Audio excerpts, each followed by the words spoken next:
চৰকাৰ কি মাথাত মাল নাই নেকি? হেমন্ত বিশ্ব শৰ্মাৰ কি মাথাত মাল নাই নেকি? চৰকাৰ কি মাথাত একো মাথা মুণ্ডা একো নাই নেকি সিহঁতৰ? মামা আপুনি ল'ব নেকি? আপুনিতো কি নোৱাৰে বিজনেছত এনেকৈ কৰি মোক বেকা কৰি খাই থাকিব ন? নমস্কাৰ গাইজ। তো কিনো ক'ম, আজি বহুত দুখৰ পৰিস্থিতি চলি আছে অসমত।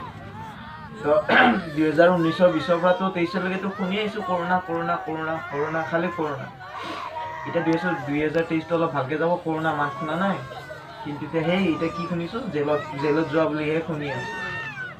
কি চৰকাৰ কি মাথাত মাল নাই নেকি? হেমন্ত বিশ্ব শৰ্মাৰ কি মাথাত মাল নাই নেকি? চৰকাৰ কি মাথাত একো মাথা মুণ্ডা একো নাই নেকি সিহঁতৰ? আৰে ভাল কৰিছে, 18 বছৰ বয়সত, কম বয়সত যোনে বিয়া পাতিছে সেইটো জেলত নিব লাগে বা ভাল কৰিছে। সেইটো ব্যৱস্থা কোনেও বেয়া পোৱা নাই। কম বয়সত বিয়া পাতিব নালাগে, সেইটো ভাল ব্যৱস্থা লৈছে হেমন্ত বিশ্ব শৰ্মাই। কিন্তু আগতে কৰা ভুলবিলাক এতিয়া হেৰি কৰি আছে, এতিয়াতো কৰিব নালাগে ন? যাতে এটা ৱাৰ্ণিং দিব লাগে, মানে 2023ত এনেকুৱা আগতে যি কৰিলে 2023ত এইবিলাক কৰিব নালাগে, আৰু যোনে কৰিব তাৰ ব্যৱস্থা বেলেগ লোৱা হ'ব, সেনেকৈ এটা ৱাৰ্ণিং দিব লাগে ন? এটা কথা কওঁ, মই এনেকুৱা ব্যৱস্থা কিন্তু প্ৰত্যেকটো গাঁৱতে সোমাইছে, কিন্তু চবৰে গাঁৱতে কোনো বাদে নাই, একদম পূৰা একদম হাহা কান্দা লাগি গৈছে, একদম গাঁৱে গাঁৱে সোমাই গৈছে।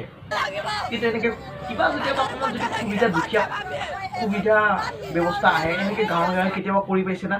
সহায় কৰিছে, নকৰা বুলি কোৱা নাই, কিন্তু সকলোৰে গাঁৱত এনেকৈ নাই পোৱা। এনেকৈ যদি কিবা এটা যদি সুবিধা হ'লে বা থুলমূলকৈ কৰি থৈ দিয়ে, কিন্তু এতিয়া কিবা এটা ব্যৱস্থাৰ কাৰণে বাপৰে বাপ পূৰা একদম গাঁও, একদম এখন সৰু পৰ্যন্ত গাঁও পৰ্যন্ত এৰি দিয়া নাই। এতিয়া কমে হাজাৰ কমে মানুহ ধৰিছে, কিন্তু এনেকৈ কিবা অলপ দুখীয়াক সহায় কিবা কৰাৰ কাৰণে কিন্তু এনেকৈ গাঁৱে গাঁৱে নোসোমায়। গাঁৱে গাঁৱে মানুহক হেৰি কৰি পোৱা নাই এতিয়ালৈকে। চৰকাৰে কৰিছে, নকৰা বুলি কোৱা নাই, সহায় কৰিছে, কিন্তু এনেকৈ যি ব্যৱস্থা লৈছে সেনেকুৱা যদি ব্যৱস্থা যদি বদলি যদি এনেকুৱা যদি সহায় কৰিলেহেঁতেন, ক'তো নাই হোৱা এনেকুৱা।